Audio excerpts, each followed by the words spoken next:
नमस्कार दोस्तों, मैं हूं तरुण। आप देख रहे हैं तरुण स्टडी स्पेशल क्लासेज। आज मैं स्पेशल साइंस 500 का जो सीरीज चल रहा है उसका तीसरा पार्ट लेकर आया हूं। उम्मीद करता हूं कि आप लोगों को बहुत पसंद आएगा। यदि आप लोगों को मेरा वीडियो पसंद आता है तो वीडियो को लाइक कर दीजिए और मेरे चैनल को सब्सक्राइब कर लीजिए और बेल आइकन को ऑन कर लीजिए ताकि जब भी मैं वीडियो अपलोड करूँ तो नोटिफिकेशन सबसे पहले आप तक पहुँच सके। चलते हैं आज के क्लास पर, लेकिन उससे पहले आपको बता दूं कि यदि आप लोगों ने पार्ट 1 और पार्ट 2 नहीं देखा है तो वीडियो के डिस्क्रिप्शन में लिंक दिया गया है 500 प्रश्न का, जहां पर आप देख सकते हैं आसानी से। और यदि आप इस वीडियो का फ्री में PDF फाइल डाउनलोड करना चाहते हैं तो आप मेरे व्हाट्सएप ग्रुप को ज्वाइन कर लीजिए, जिसका लिंक इस वीडियो के डिस्क्रिप्शन में है। चलते हैं आज के प्रश्न पर। प्रश्न संख्या 201। पराश्रव्य तरंगे मनुष्य के द्वारा क्या होती है? तो पराश्रव्य तरंगे जो मनुष्य के द्वारा नहीं सुनी जा सकती है। प्रश्न संख्या 202। भू स्थिर उपग्रह का आवर्त काल कितना होता है? तो भू स्थिर उपग्रह जो था उसका आवर्त काल 24 घंटे का होता है। प्रश्न संख्या 203। पराश्रव्य तरंगों की आवृत्ति कितनी होती है? तो पराश्रव्य तरंगों की आवृत्ति जो होती है वो 20,000 हर्ट्ज से अधिक की होती है। प्रश्न संख्या 204। आवृत्ति की इकाई क्या होती है? तो आवृत्ति की इकाई हर्ट्ज होती है। प्रश्न संख्या 205। 1 किलो चीनी का भार समुद्र के तल पर सर्वाधिक हो जाएगा। प्रश्न संख्या 206। चिकित्सा शास्त्र का जनक किसे कहा जाता है? तो हिप्पोक्रेटस को कहा जाता है। प्रश्न संख्या 207। ल्यूमेन किसका मात्रक है? तो ज्योति फ्लक्स का मात्रक है। प्रश्न संख्या 208। हाइड्रोजन गैस से भरा गुब्बारा पृथ्वी से चंद्रमा पर ले जाया जाता है तो गुब्बारा चंद्रमा पर क्या हुआ? चंद्रमा पर गुब्बारा फट जाएगा। प्रश्न संख्या 209। एक लिफ्ट एक समान वेग से ऊपर जा रही है तो उसमें स्थिर व्यक्ति का भार क्या होता है? उसमें व्यक्ति का भार अपरिवर्तित रहेगा क्योंकि वेग समान है। प्रश्न संख्या 210। लालटेन की बत्ती में मिट्टी का तेल बराबर ऊपर चढ़ता रहता है, क्यों? क्योंकि वो पृष्ठ तनाव के कारण ऊपर चढ़ता रहता है। प्रश्न संख्या 211। बैरोमीटर में पारे का तल एकाएक गिरना प्रदर्शित करता है तो वो आंधी तूफान का प्रदर्शित करता है। प्रश्न संख्या 212। एक कमरे में पंखा चल रहा है तो कमरे की वायु का ताप क्या होगा? तो कमरे में वायु का ताप जो है वो बढ़ जाता है। प्रश्न संख्या 213। गर्म जल 90 डिग्री सेल्सियस से 80 डिग्री सेल्सियस तक ठंडा होने में 10 मिनट लेता है तो 80 डिग्री सेल्सियस से 70 डिग्री सेल्सियस तक ठंडा होने में कितना समय लेगा? तो जो 10 मिनट से अधिक समय लेगा। प्रश्न संख्या 214। दो वेक्टर जिनका मान अलग है उनका परिणामी शून्य नहीं हो सकता है। प्रश्न संख्या 215। पत्थरों से भरी कोई नाव नदी में तैर रही है, यदि सारे पत्थर नदी में गिरा दिया जाए तो पाली का तल क्या होगा? तो पाली का तल वही रहेगा। प्रश्न संख्या 216। ध्वनि तरंगे नहीं चल सकती है तो ध्वनि तरंगे जो होती है निर्वात में नहीं चल सकती है। प्रश्न संख्या 217। ट्रांसफार्मर का प्रयोग किया जाता है तो प्रत्यावर्ती वोल्टेज को उच्च निम्न करने के लिए, यानी कि वोल्टेज को नियंत्रित करने के लिए प्रयोग किया जाता है। प्रश्न संख्या 218। बांध के नीचे की दीवारें मोटी बनाई जाती है, क्यों? क्योंकि गहराई बढ़ने के साथ द्रव का दाब बढ़ता है। प्रश्न संख्या 219। द्रवों का वह गुण जिसके कारण वह अपनी विभिन्न परतों में होने वाली गति का विरोध करता है कहलाता है तो श्यानता कहलाता है। प्रश्न संख्या 220। निम्नलिखित में से कौन सा एक यौगिक है? तो यौगिक रेत होता है। प्रश्न संख्या 221। विरंजक चूर्ण है तो विरंजक चूर्ण यौगिक होता है। प्रश्न संख्या 223। गैसों के श्यानता ताप के बढ़ने पर क्या होती है? तो वो बढ़ जाती है। प्रश्न संख्या 224। ठंडे देशों में झीलों के जम जाने के पश्चात भी जलीय जंतु जिंदा रहते हैं, क्योंकि बर्फ के नीचे जल 4 डिग्री सेल्सियस पर होता है। 4 डिग्री सेल्सियस से कभी भी जल स्तर नीचे नहीं जाता है ठंडे प्रदेशों में। प्रश्न संख्या 225। यदि पृथ्वी पर वायुमंडल न होता तो दिन की अवधि क्या होती? दिन की अवधि जो अधिक हो जाती। प्रश्न संख्या 226। विद्युत मोटर निम्न सिद्धांत के अनुसार कार्य करती है तो फैराडे के नियम के अनुसार कार्य करती है। प्रश्न संख्या 227। निम्न में से कौन सा बम जीवन को नष्ट कर देता है लेकिन भवनों को नहीं क्षति पहुंचाता? तो न्यूट्रॉन बम है। प्रश्न संख्या 228। परमाणु बम में निम्न सिद्धांत कार्य करता है तो नाभिकीय विखंडन सिद्धांत कार्य करता है। प्रश्न संख्या 229। प्रकाश विद्युत सेल ये क्या करता है? तो प्रकाश को विद्युत में बदलता है। प्रश्न संख्या 230। घरों में पंखे, बल्ब आदि किस क्रम में लगे होते हैं? तो वो समांतर क्रम में लगे होते हैं। प्रश्न संख्या 231, एक्स किरणें की खोज किसने की थी? तो वो रॉन्जन ने की थी। प्रश्न संख्या 232, पिच ब्लेड किसका अयस्क है? तो वो रेडियम का अयस्क है। प्रश्न संख्या 233, रेडियो एक्टिव पदार्थों से निकलने वाली किरणें हैं तो अल्फा किरणें, बीटा किरणें और गामा किरणें, ये तीनों किरणें हैं। प्रश्न संख्या 234, जेम्स चैडविक ने निम्नलिखित में से किसकी खोज की थी? तो न्यूट्रॉन की खोज किए थे। प्रश्न कभी कभी ऐसे भी पूछा जाता है कि न्यूट्रॉन की खोज किसने की थी? तो वहाँ पे आप लोगों का आंसर जेम्स चैडविक लगाना होगा। प्रश्न संख्या 235, द्विनाम पद्धति के प्रतिपादक कौन है? तो वह है कॉर्नवालिनियस। प्रश्न संख्या 236, अमोनियम क्लोराइड का घोल होता है तो वो एसिडिक होता है, यानी कि वो अम्लीय होता है। प्रश्न संख्या 237, शीतलीकरण में निम्नलिखित में से कौन सा तत्व ऑक्साइड है? तो वो है नाइट्रोजन। प्रश्न संख्या 238, मानवीय महिलाओं के प्रजननीय अंडाणु उत्पादन में कौन सा हार्मोन तेजी से वृद्धि करता है? तो एस्ट्रोजन हार्मोन है जो तेजी से वृद्धि करता है।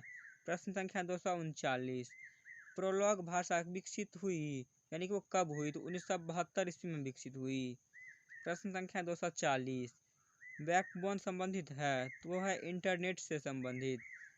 प्रश्न संख्या 241, वेब अस्तित्व में आया तो वेब अस्तित्व में सबसे पहले अमेरिका में आया। प्रश्न संख्या 242, निम्नलिखित में से कौन सी अक्रिय गैस वातावरण में नहीं पाई जाती है? तो आर्गन गैस है जो वातावरण में नहीं पाई जाती है। प्रश्न संख्या 243, स्टेनलेस स्टील को बनाने में आयरन के साथ कौन सी महत्वपूर्ण धातु का प्रयोग किया जाता है? तो क्रोमियम का प्रयोग किया जाता है। प्रश्न संख्या 244, विद्युत बल्ब का तंतु धारा प्रवाहित करने से चमकने लगता है परंतु तंतु में धारा ले जाने वाले तार नहीं चमकते, इसका कारण क्या है? इसका कारण यही है कि तंतु का प्रतिरोध तारों की अपेक्षा अधिक होती है। प्रश्न संख्या 245, एक अश्वशक्ति में कितने वाट होते हैं? तो एक अश्वशक्ति में 746 वाट होते हैं। प्रश्न संख्या 246, निम्नलिखित में से कौन उपधातु है? तो उपधातु होता है ऑर्सेनिक, एंटीमोनी और बिस्मथ। प्रश्न संख्या 247, निम्नलिखित में से कौन यौगिक है? तो यौगिक जो है वो अमोनिया है। प्रश्न संख्या 248, परमाणु के नाभिक में निम्न कण होते हैं तो प्रोटॉन एवं न्यूट्रॉन होते हैं।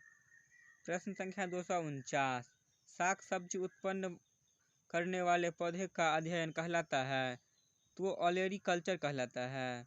प्रश्न संख्या 250, निम्नलिखित में से रासायनिक यौगिक कौन सा है? तो रासायनिक यौगिक अमोनिया है। यदि अभी तक आपने मेरे वीडियो को लाइक नहीं किया है तो प्लीज़ वीडियो को लाइक कर दीजिए और चैनल को सब्सक्राइब कर लीजिए तथा अपने सभी दोस्तों के साथ शेयर कर दीजिए। ये बहुत ही महत्वपूर्ण क्वेश्चन है जो लगभग हर एग्जाम में पूछे जाते हैं। चलते हैं आगे। प्रश्न संख्या 251, घूर्णन करती एक गोल मेज पर अचानक एक लड़का आकर बैठ जाता है तो मेज के कोणीय वेग पर क्या प्रभाव पड़ेगा? तो कोणीय वेग जो कम हो जाएगा। प्रश्न संख्या 252, बल गुणनफल है तो वो द्रव्यमान और त्वरण का गुणनफल है। प्रश्न संख्या 253, आनुवांशिकता एवं विभिन्नता के बारे में जानकारी देने वाली वनस्पति विज्ञान की शाखा को कहते हैं तो आनुवांशिकी कहते हैं। प्रश्न संख्या 254, शून्य में स्वतंत्र रूप से गिरने वाली वस्तुओं की अथवा क्या होती है? तो वो समान त्वरण होता है। प्रश्न संख्या 255, पदार्थ के संवेग और वेग के अनुपात से कौन सी भौतिक राशि प्राप्त की जाती है? तो वो होती है द्रव्यमान। प्रश्न संख्या 256, खाद्य ऊर्जा को हम किस इकाई में माप सकते हैं? तो खाद्य ऊर्जा को हम कैलोरी में मापते हैं।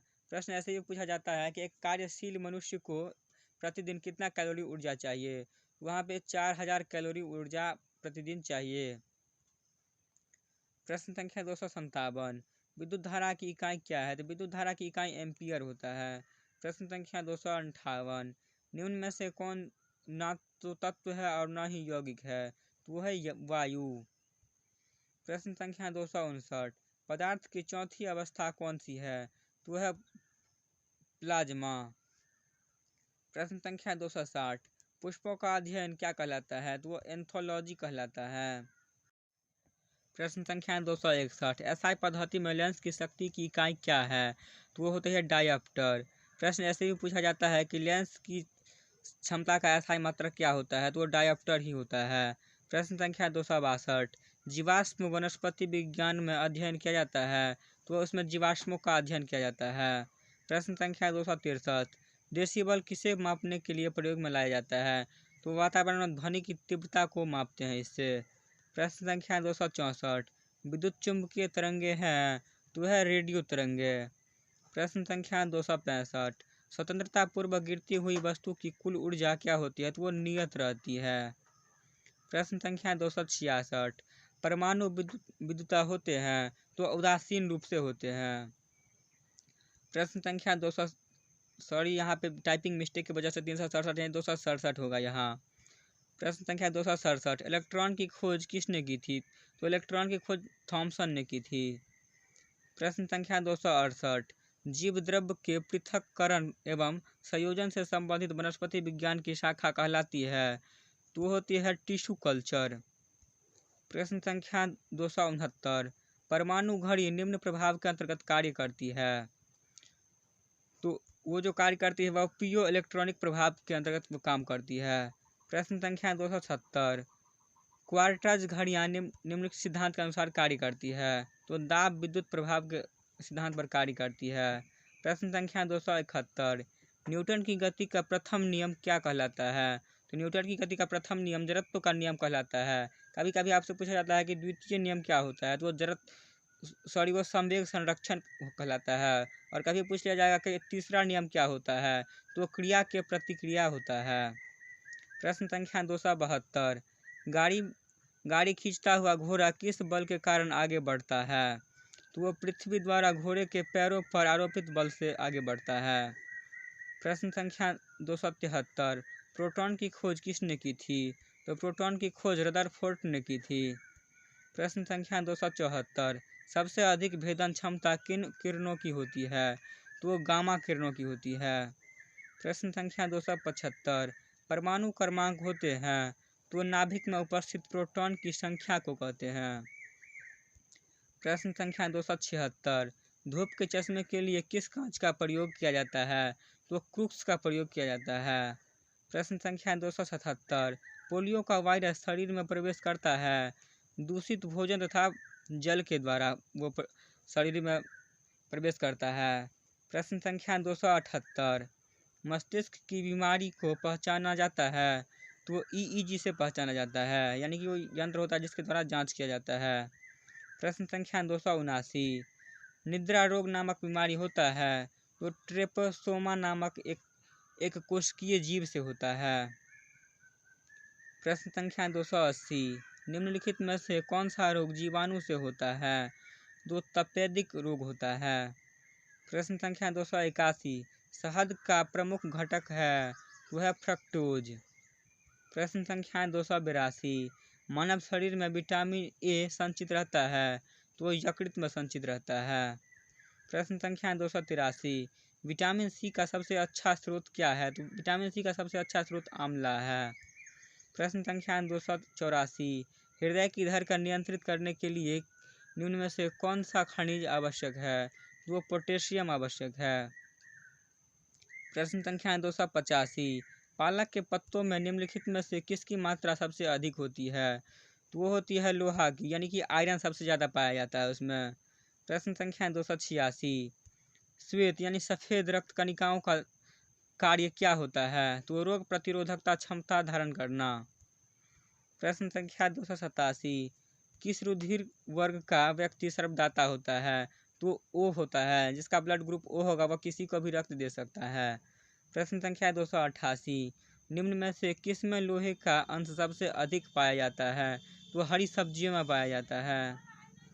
प्रश्न संख्या 289, मानव शरीर में पाचन का अधिकांश भाग किस अंग में संपन्न होता है? तो वो छोटी आंत में संपन्न होता है। प्रश्न संख्या 290, निम्न में से कौन सा आहार मानव शरीर में नए ऊतकों के वृद्धि के लिए पोषक तत्व प्रदान करता है? तो पनीर होता है। प्रश्न संख्या 291, यदि एक पिता का रक्त वर्ग ए है और माता का रक्त वर्ग ओ है, तो उनके पुत्र का रक्त वर्ग निम्न में से कौन सा हो सकता है? तो ओ हो सकता है। प्रश्न संख्या 292, हमारे शरीर का अधिकतम भार किसके बना होता है? तो वो जल से बना होता है।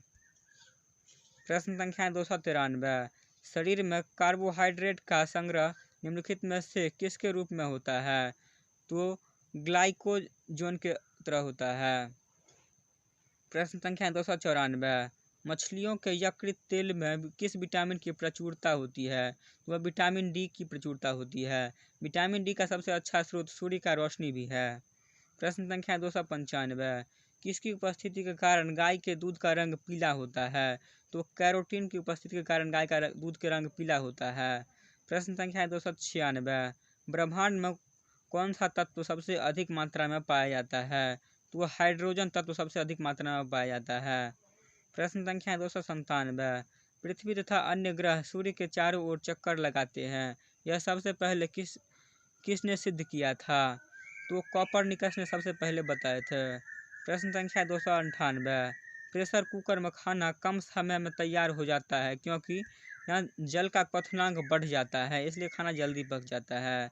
प्रश्न संख्या 299, ऊष्मा का सर्वोत्तम चालक क्या होता है? तो ऊष्मा का सबसे अच्छा चालक पारा ही है। प्रश्न संख्या 300, चावल को पकाने में कहाँ पर अधिक समय लगता है? तो माउंट एवरेस्ट यानी कि किसी भी पहाड़ की चोटी पर चावल को पकाने में अधिक समय लगता है। इस वीडियो का अंतिम क्वेश्चन, सिरका का रासायनिक नाम क्या है? तो एथेनोइक एसिड होता है। आप लोगों को वीडियो कैसा लगा मुझे ज़रूर बताइएगा, और यदि आप लोगों को वीडियो अच्छा लगा तो मेरे चैनल को सब्सक्राइब कर लीजिए और वीडियो को लाइक कर दीजिए तथा अपने सभी दोस्तों के साथ शेयर कर दीजिए। यदि आप लोग इस वीडियो को ज़्यादा से ज़्यादा शेयर करेंगे तो मैं इसका अगला पार्ट भी बहुत जल्द लेकर आऊँगा।